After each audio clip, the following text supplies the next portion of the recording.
Hi and welcome back to my channel. Today I'm going to give you 5 simple steps on how you can become a social media manager and make over $2,000 a month. So a little bit about me, I've been doing this for over a year now, and through a lot of trial and error, I feel like I've finally cracked the code. I'm definitely not in like the 6-figure realm whatsoever. That would be very nice. Yeah, I started when I was in college. I wasn't really sure what I wanted to do after I graduated, and I was studying marketing. I was able to get a couple clients and I ended up really loving it because it's so creative and so fun. And I also feel like when I'm a social media manager for small businesses in my local area, I feel like I'm contributing to the community and making a difference, which is so cool. So that's kind of how I got started with it. When I graduated in December, I was looking for an office job just in marketing and nothing ever came up, but I was able to get more clients. And so now I'm at the point where I'm able to do this full time. I feel really grateful because my husband, he's been able to work, so I've been able to dedicate a lot of my time to do this. But if you do have a full-time job, you can 100% do this. It's really the time you put into it. Literally anybody can do this. I wish I had this video. I don't think I knew exactly what I was getting into. I feel like a lot of the videos and research I did kind of talked about it as like a passive job. And if you're looking for like a passive income job, this is not for you. This is definitely still a lot of work and very stressful sometimes. So just want to be honest there, and we'll go through that. So if this sounds like something you want to do and you're something that you're interested in, then let's get into it. So I just have my notes here on my laptop. So if I'm looking over here, that's why.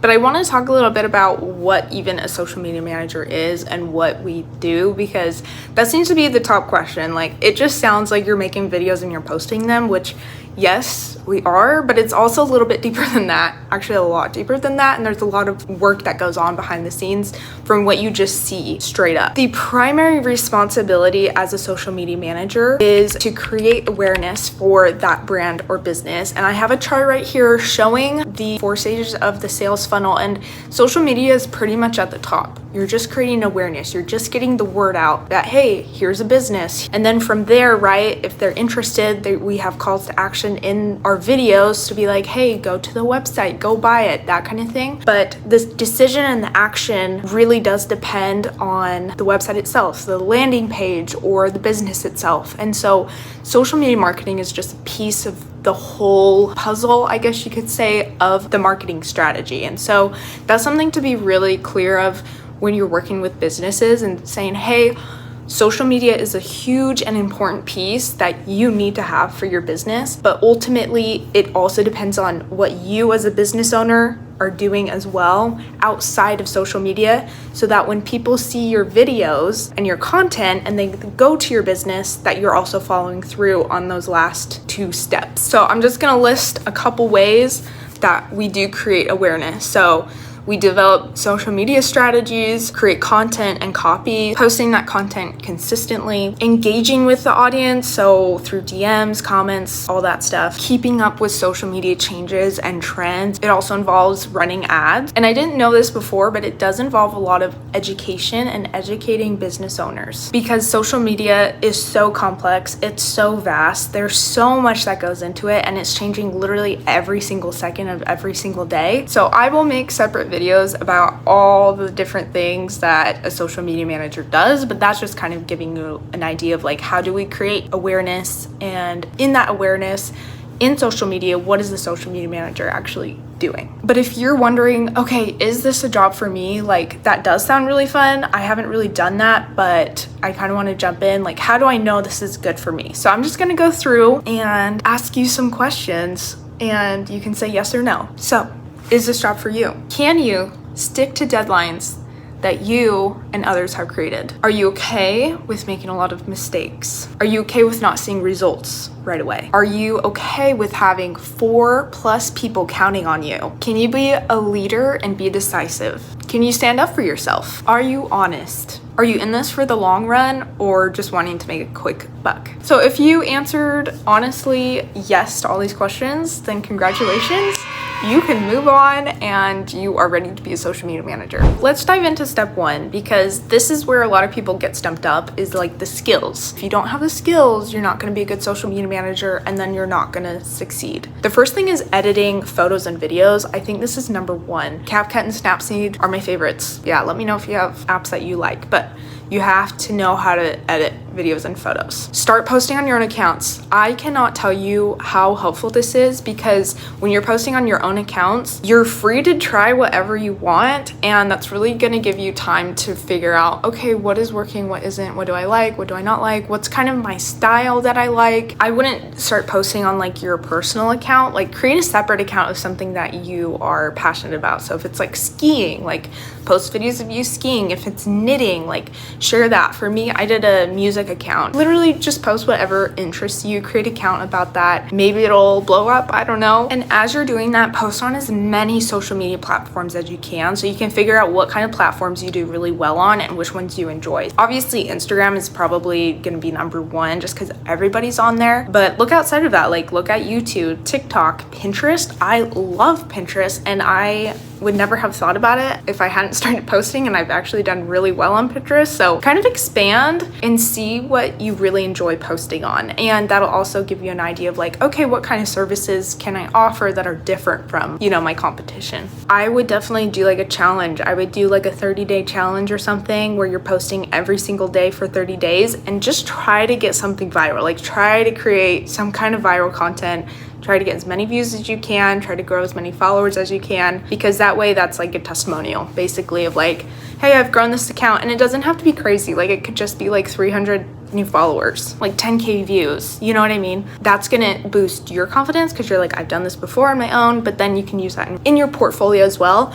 But most importantly, you have experience creating that. So once you've done that, you have like a couple videos that have maybe, you know, even like 7,000 views or whatever. Like, it doesn't have to be crazy, but you have like that as a testimonial. Then you can also get like a friend or family's business and be like, hey, can I just manage it for like a month for free, just for a testimonial? And they'll gladly do it. This is really important because you will get discouraged. That's just how it is being an entrepreneur. You'll be able to look back on what you've done and on those testimonials and on the results you've gotten. You're like, okay, even if I'm not seeing results right now, I know I've gotten the results in the past and I can do this. It's to help you gain the skills, but also for you to have the necessary confidence and to overcome imposter syndrome. I'm gonna take a pause here though, because if you have done none of this and you don't have any skills and you haven't posted on social media before or edited a video or edited a photo or anything like that, then you need to click off this video and go post something and go develop your skills. I'm gonna be honest, it's gonna take maybe 1 or 2 or 3 months to be able to get the skills that you need to be comfortable and do a good job. Because if you jump into being a social media manager and you get a client and you don't have any skill set at all and you've never done it before, first of all, I don't know why they hired you, but for you, it's gonna be a really stressful and difficult job, and it's probably not going to end well. And so if you don't have any skills, like, you need to go get the skills. And if you're not willing to click off this video, and I hate to be harsh, but if you're gonna just keep watching this video without having any skills, you're probably not gonna be successful with it, because this is the most important step, not only for your clients to do a good job, but for you and your mental well-being and your mental capacity and your confidence. If you have a full-time job, then yeah, it might take a little bit longer than someone who has a lot of time on their hands. But if you do prioritize it, like, hey, I'm gonna do this 30-day challenge and I'm gonna post every day for 30 days about my knitting or whatever. Come back, finish watching this video, and I guarantee you're gonna get clients. Like, watching videos like this is fantastic, but like, take what I'm saying and apply to it and actually do it, and then come back. Hope to see you soon.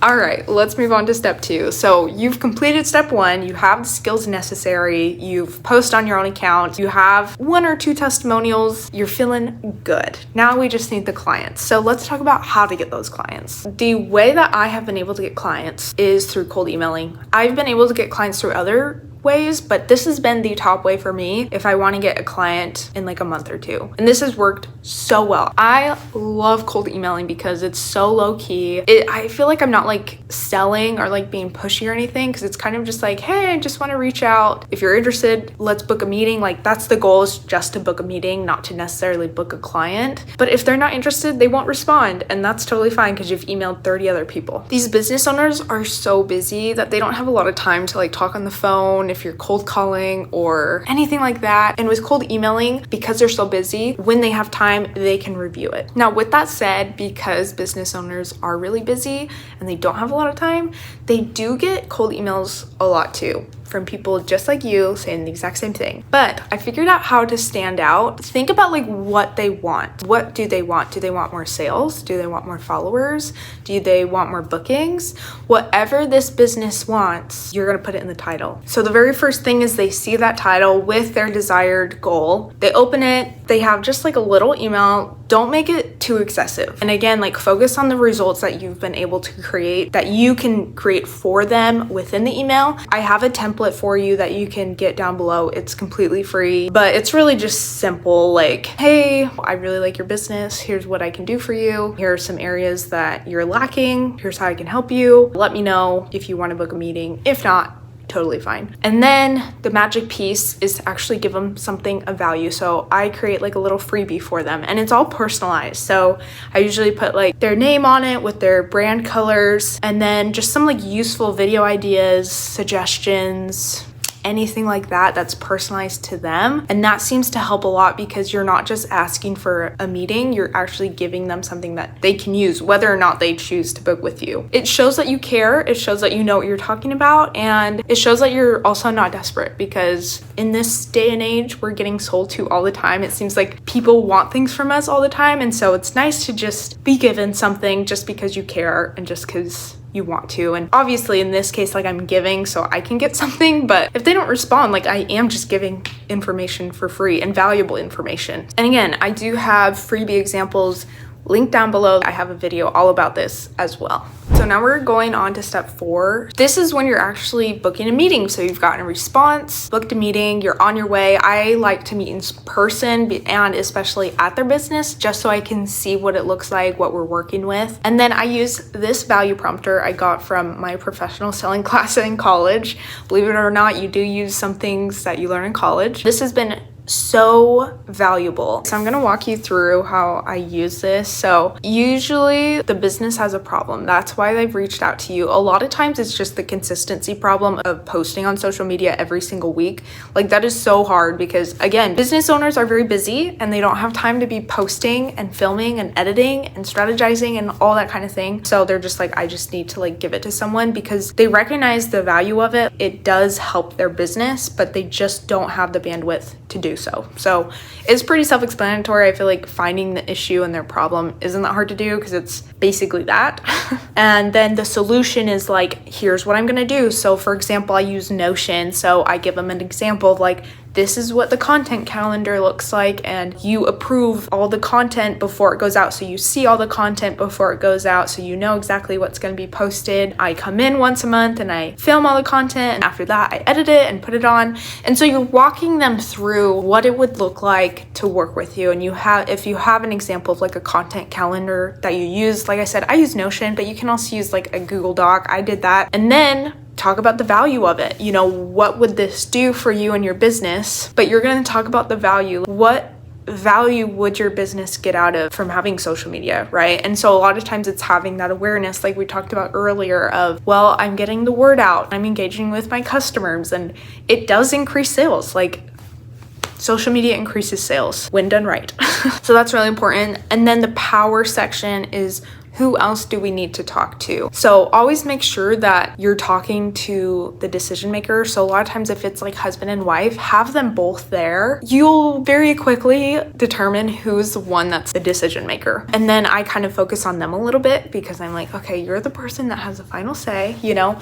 But if you're just meeting with one person, ask them, hey, is there anyone else that needs to talk through this before making a decision? And then the last thing is having the plan. So I always end with, you know, if I feel good about it, then I'm like, okay, I'll take what all the things we've talked about, all the information you've shared with me, and I'll create a proposal and I'll send that to you just with all the information showing you exactly what this would look like. Usually by this time they have asked for like a price point, and be upfront, be honest about it. If you say it confidently, then they're gonna feel confident about it. But usually in that proposal, I do list like 3 package options that I think would be the best for them. Honestly, this shouldn't take more than an hour at all. I tend to do maybe 30 minutes to 45 minutes is where I try to get in. Nowhere near like more than an hour. Thank them for their time because they don't have a lot of it. Okay, so let's move on to step 4, which is the proposal and onboarding. So I like to send the proposal no more than 2 days after, so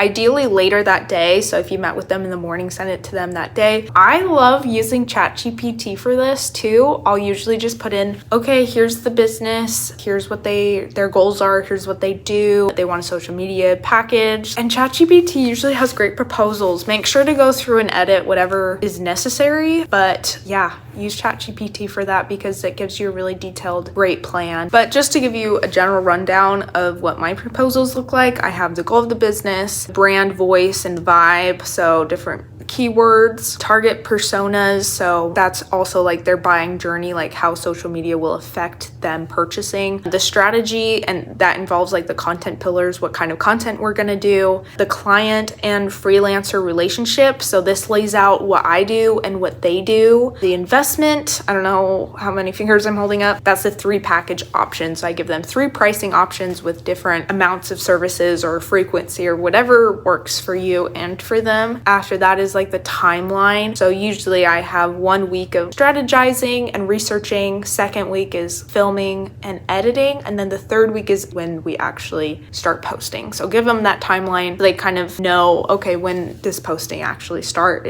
Typically it's going to start 2 or 3 weeks after. And then the last one is the next steps. So just saying, hey, if this looks good to you, then we can schedule an onboarding meeting and get all the details finalized. We go over the proposal and get started. So, but if they don't respond, or if they're not interested, that's fine too. It's just like, here's information, you know, if you change your mind later on, great.